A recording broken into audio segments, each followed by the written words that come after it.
Shalom Bapak Ibu, saudara-saudari yang terkasih dalam Tuhan. Renungan firman Tuhan pada pagi hari ini terambil dalam Amsal pasal 27 ayat 5 dengan tema teguran adalah tanda sayang. Firman Tuhan tertulis demikian, lebih baik teguran yang nyata-nyata daripada kasih yang tersembunyi. Teguran adalah tanda sayang, berarti kejujuran dan keberanian menegur kesalahan orang lain secara langsung. Adalah wujud kasih tulus yang membangun. Bukti bahwa teguran adalah tanda sayang.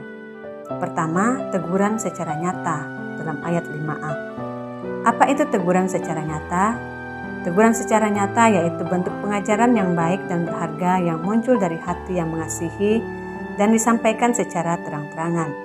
Akan tetapi tidak semua orang menyukai teguran secara nyata. Mengapa hal itu terjadi? Karena karakter atau kerohanian kita belum bertumbuh dewasa, sehingga kita memilih untuk mengeraskan hati dan akhirnya kita menolak teguran yang disampaikan secara terang-terangan. Lalu, bagaimana sikap kita ketika melihat sesama kita melakukan kesalahan? Apakah kita marah atau membiarkannya?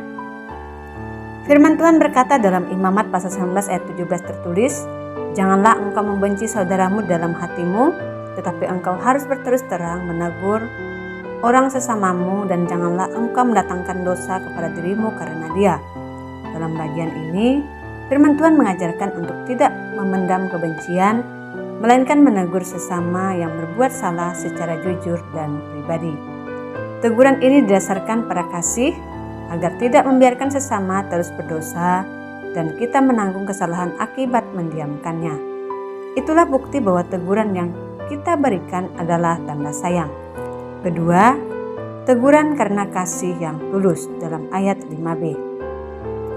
Teguran dengan kasih yang tulus artinya kasih yang tidak tersembunyi atau diam-diam.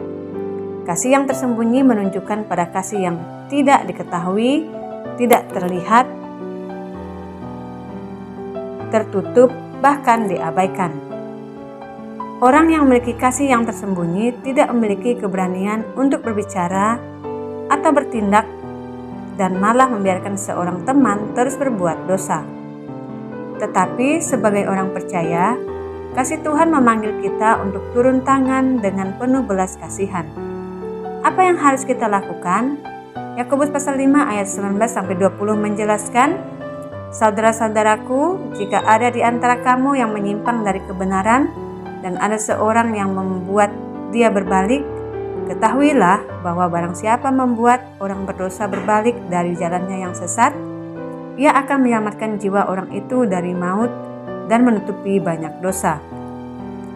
Yesus juga menjelaskan bahwa di antara orang-orang yang percaya kepada Kristus, teguran yang nyata lebih baik daripada kasih yang tersembunyi, tertulis dalam Matius pasal 18 ayat 15. Demikian, "Apabila saudaramu berbuat dosa, tegurlah dia di bawah 4 mata.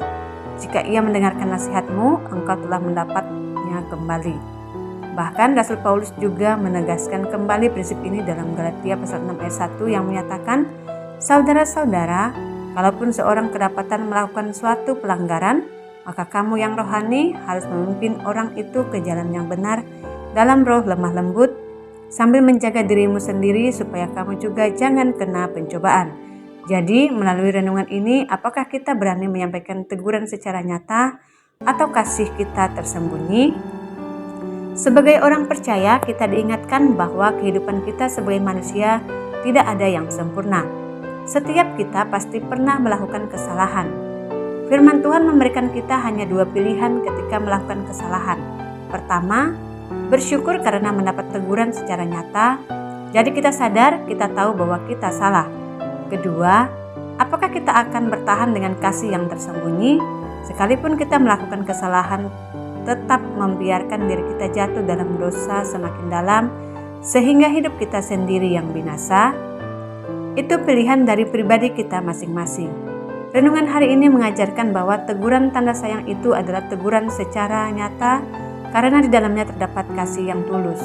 Selamat beraktivitas, Tuhan Yesus memberkati.